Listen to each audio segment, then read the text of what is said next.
Everyone, welcome to my channel. कैसे हो आप सब? आशा करते हैं आप सब बहुत अच्छे होंगे। और मेरे शाम की शुरुआत चाय से हो रही है। आप लोगों को तो पता ही है, मेरा चाय पिए बिना कोई शुरुआत नहीं होती। तो हम तो अपनी चाय ले ली थी, लेकिन आज हस्बैंड ने कहा हमें भी चाहिए, और उनको चाय छान के दिए। जैसे ही उनको चाय दिए वैसे ही मेरे घर में आ गए गेस्ट। फिर उनके लिए चाय बनाया, नाश्ता निकाला, उनको दिए। थोड़ी देर बैठे बातें बातें होते रहीं। उसके बाद आ गए थे किचन में, क्योंकि कल है करवा चौथ, तो उसकी भी थोड़ी बहुत तैयारी करनी है। लेकिन उससे पहले आज बनाना था मलाई कोफ्ता, तो बस उसी की तैयारी कर रहे थे।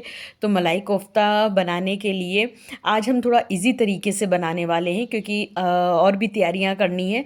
तो आलू और पनीर को एक ही में डाल लिया। उसमें हरी मिर्च, हरी धनिया डाली, और पिसी खटाई डाला, काली मिर्च पाउडर डाला, गरम मसाला डाला, और धनिया पाउडर डाला, नमक डाला। इतनी चीज़ें डाल के खूब अच्छे से मिक्स कर लिए थे, और उनके सारे गोले बना लेंगे।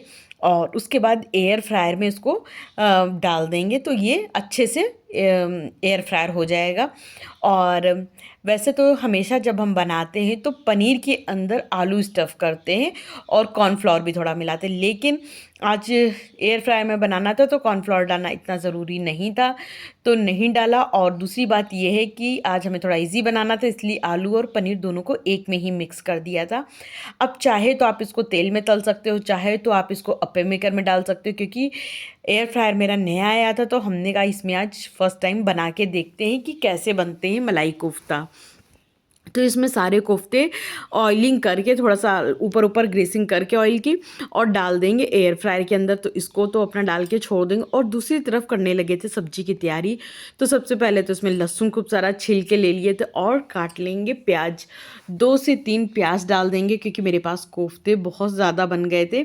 तो कोई नहीं, आराम से खा लेंगे, क्योंकि कोफ्ते इतने अच्छे लगते। मेरे हस्बैंड को तो काफ़ी ज़्यादा अच्छे लगते। हम लोग तो कई कोफ्ते सूखे ही उड़ा जाते हैं। तो इस तरह से अभी भी कोफ्ते अंदर एयर फ्रायर के अंदर थे, दूसरी तरफ आ गए थे। थोड़ी सी चाय बच गई थी, हमने कहा चलो गरम करके हम ले लेते हैं। और दूसरी तरफ हल्का सा ऑयल डाल के ये लहसुन प्याज को पका लेंगे। और टमाटर नहीं था, अदरवाइज़ इसी टाइम पे हम टमाटर भी डाल देते हैं। तो टमाटर, प्याज, लहसुन सब एक ही साथ पका लेते हैं, और उसके बाद इसमें डालेंगे टूटे हुए काजू। ये थोड़े सस्ते मिलते हैं, इसलिए टूटे हुए डालते हैं। समूचे वाले थोड़े से महंगे मिलते हैं, तो उसको खाने के लिए या किसी को सर्व करने के लिए ठीक रहता है। मगर अगर आपको सब्जी वब्जी में डालना है तो इस तरह से टूटे हुए काजू ले लीजिए। फिर डाल दिया था हमने थोड़े से मगज के बीज, और डाल देंगे टमाटर की प्यूरी। लेकिन हाँ, जो टमाटर में मज़ा है वो प्यूरी डाल के सब्जी बनाने में नहीं आता है। लेकिन फिर भी मरता ना तो करता क्या, तो प्यूरी थी तो प्यूरी डाल दिया। और इधर ये देखिए कोफ्ते कितने अच्छे रोस्ट हो गए थे, तो एकदम बिल्कुल लग रहा था जैसे पाव। फिर उसके बाद इधर आ गए थे मलाई करने के लिए, क्योंकि ये जो पूजा का घी हम थोड़ा अलग बनाते हैं। तो पूजा का घी कल, घी खूब सारा लगना और घी कम था मेरे पास पूजा में। हमने कहा कि चलो कल भड़बड़ो, उससे अच्छा आज ही के आज घी निकाल के रख लो। और इधर हस्बैंड बोले कि चलो मलाई हम कर देते हैं। तो उधर वो मलाई कर रहे थे, और इधर हम आ गए थे आटा लगाने के लिए। तो आटा लगा के हम रख देंगे, और इधर हस्बैंड अपना मलाई करते जा रहे थे। हालांकि हम उनसे कहते कुछ नहीं है कि ये करो, हमें मतलब मेरे घर में तो लड़के लोग काम नहीं करते थे, तो मेरी आदत भी नहीं है कहने की। लेकिन मेरे हस्बैंड को रहता है कि ठीक है ये कर रही है तो थोड़ा सा हम करा लेते हैं। एक ह्यूमैनिटी समझो, जो भी समझो, जो भी आपको ठीक लगता है तो उसी के लिहाज से करा लेते। और फिर अब ट्रेंड बदल रहा है, अब लड़के लोग भी करा लेते। मेरा भाई भी है, तो अपनी जो वाइफ के संग में है वो करा लेता है, और हम भी बोलते हैं कि करा लिया करो। मेरी मम्मी भी बोल देती हैं, क्योंकि अलका का क्या है ना कि मम्मी को काम नहीं करने देती है। तो फिर मम्मी को खामखा सौरभ से बोलना पड़ता है कि नहीं तुम उसके साथ करा लो, अकेले लगी है। तो जैसे माहौल बदलता है ना, तो वैसे वैसे हमें अपनी सोच भी बदलनी चाहिए। और फिर उसके बाद टमाटर प्याज को पीस के उसकी प्यूरी बना के उसको भी हल्का सा भून लिए थे। फिर उसके बाद इसमें डाल दिए थे मसाले। तो मसाले में डाले थे गरम मसाला, पिसी धनिया, हल्दी, सब्जी मसाला डाल के सब रोस्ट कर लिए थे, और हाँ कसूरी मेथी भी डाले थे। और उसके बाद जब अच्छे से मसाले पक गए तो उसमें पानी डाल के एक अच्छा सा उबाल ला देंगे, और कोफ्तों के ऊपर करी डालेंगे। करी में कोफ्ते नहीं डालेंगे वरना गल जाएंगे। और क्योंकि मेरी हाउस हेल्पर नहीं आ रही हैं आजकल, तो हाथ के हाथ बर्तन भी हम धोलते चल रहे थे कि ऐसा ना हो कि बर्तन इकट्ठा हो जाएं, और कल मेरा फास्ट रहेगा तो फिर बर्तन ज़्यादा धुलने का मन नहीं करेगा। तो अब वैसे भी अब माइंड सेट हो गया ना कि बाई नहीं आएगी तो नहीं आएगी, तो फिर बर्तन हम धुलते चल रहे हैं।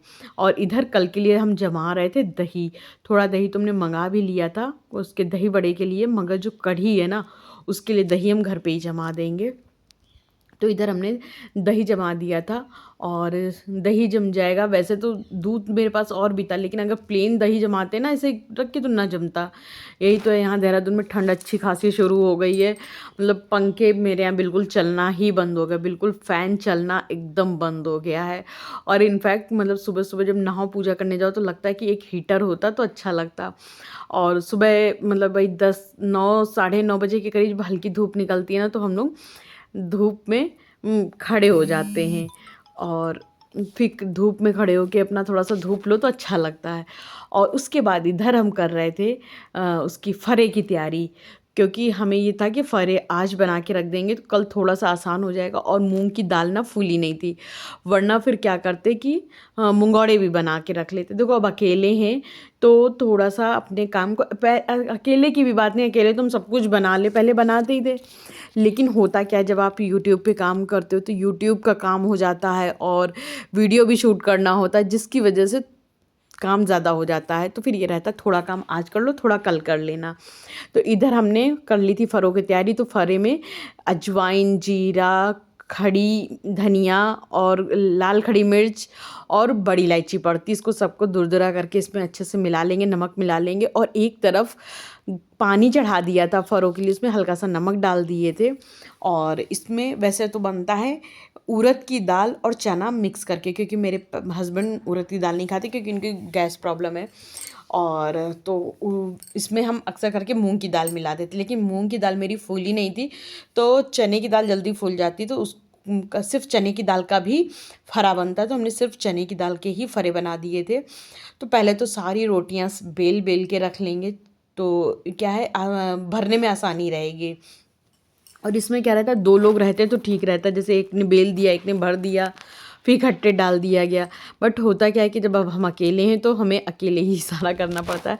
तो हम क्या करते हैं, पहले सारी रोटियां बेल बेल के रख लेते हैं और उसके बाद उसको भरना शुरू कर देते हैं। और इसी तरह से सारी रोटियां फटाफट से बेल रहे थे कि जल्दी जल्दी बन जाए। लेट हो गया था क्योंकि मेरे घर में गेस्ट आ गए थे, तो थोड़ा सा खाना बनाने में लेट भी हो गया था। और इधर फटाफट से हमने दाल भरना शुरू कर दिया था।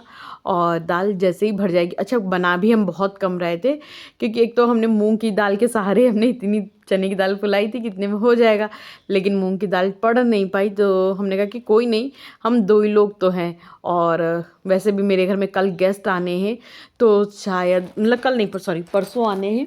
तो मतलब फिर ये फरे अरे कौन खाएगा, क्योंकि खाना ही इतना हैवी बन जाएगा।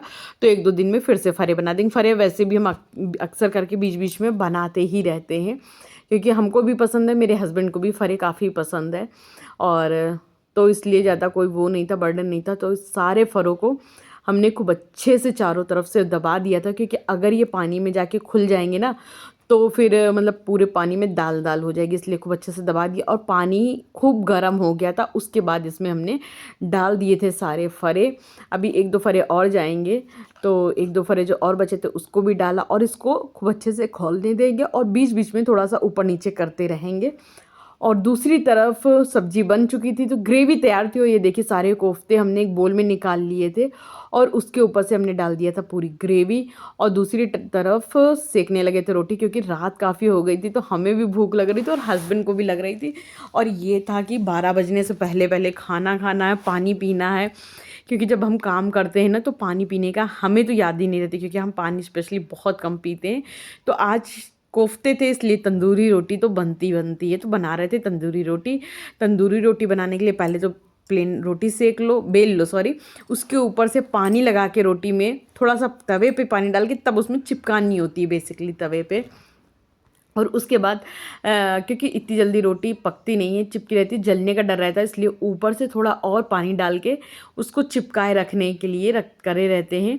और फिर जब लगता है कि हाँ एक आइडिया हो जाता है कि अब नीचे की रोटी पक गई होगी, तब फिर ऊपर से रोटी सेकने लगते हैं। इससे क्या रहता है कि ऊपर की भी रोटी सिक जाती है। और तंदूरी रोटी का टेस्ट हम बता नहीं सकते आप लोगों को कितना अच्छा होता है, बहुत ज़्यादा अच्छा होता है। मेरे हस्बैंड कभी भी मोटी रोटी नहीं खाते हैं, लेकिन जब से तंदूरी रोटी बनने लगी उनको रोटी काफ़ी पसंद आने लगी है। तो आज वो मेरी काफ़ी ज़्यादा हेल्प करवा रहे थे और थाली परस लिए थे उन्होंने, थाली और रोटी हमने दे दी थी। लेकिन उनको अभी भी ये था तुम आ जाओगी तभी खाएंगे, तुम आ जाओ। और हम आटा लगा के रखे हुए थे कि जब मेरे हस्बैंड बैठेंगे तो गर्मा गर्म इनको खिलाएंगे। मतलब गरम खिलाने का मेरा शौक़ है और उनको गरम खाने का शौक़ नहीं है। मतलब उनको ये रहता है कि तुम भी आओ, साथ में आओ। और क्योंकि इस तरह का खाना रहता है तो हमें कोल्ड ड्रिंक पीना पसंद है, तो कोल्ड ड्रिंक काफ़ी दिन की आई हुई थी, रखी हुई थी। तो मेरे हस्बैंड बोले कि लो तुमको आज इसके साथ में कोल्ड ड्रिंक दे देते। तो हमने कहा चलो ठीक है दे दीजिए। तो फिर खाना वाना खाने के बाद किचन साफ़ किया, सारे बर्तन धोए और उसके बाद मेरे हस्बैंड हर करवा चौथ में खुद से ही मेरे मेहंदी लगाते हैं। तो उन्होंने कहा चलो तुम्हारी मेहंदी लगा देते हैं, क्योंकि ये हमेशा से लगा रहे हैं तो हमको इन्हीं से लगवाना पसंद है। वरना बाज़ार तो हम इतना जाते रहते हैं, लगवा के आ जाते हैं, या फिर मेहंदी खुद भी हमें लगाना आता है तो हम खुद भी लगा लेते हैं। बहुत अच्छी लगाना नहीं आता है पर लगा लेते हैं तो हम। लेकिन जब मेरा फर्स्ट करवा चौथ था तो हम मेहंदी लगा रहे थे और मेरे हस्बैंड आए तो वो लगाने लगे। तो फिर तब से एक रिचुअल जैसा बन गया कि मेरे हस्बैंड ही मेरे मेहंदी लगाते हैं। तो और हमें उनसे लगवाना भी काफ़ी पसंद है। जो वो डिज़ाइन लगाते हैं वो हमें वर्ल्ड की सबसे बेस्ट डिज़ाइन लगती है। होता है ना जब आप एक दूसरे से बहुत ज़्यादा कनेक्टेड होते हो तो एक दूसरे के लिए करना, एक दूसरे की चीज़ें आपको अच्छी लगने ही लगती हैं। तो पहले तो बीच की डिज़ाइन उन्होंने दूसरी बनाई थी, फिर वो बिगड़ गई। तो फिर हमने कहा कि कोई नहीं बिगाड़ी, मतलब छुटाइए नहीं, इसी को हम गोला बना देते। फिर उन्होंने आगे से डिज़ाइन बनाना शुरू किया। तो इस तरह से हम आपको डिज़ाइन भी दिखाते जा रहे थे बीच-बीच में कि मेरे हस्बैंड किस तरह के डिज़ाइन मेरे हाथों में बना रहे हैं। और हमें ये मेहंदी का डिज़ाइन काफ़ी अच्छा लगा था। अदरवाइज़ जब आप बाहर जाते हो 500 1000 दे के भी इतनी अच्छी डिज़ाइन वो लोग नहीं लगाते हैं। तो ये थी आज की मेरी मेहंदी।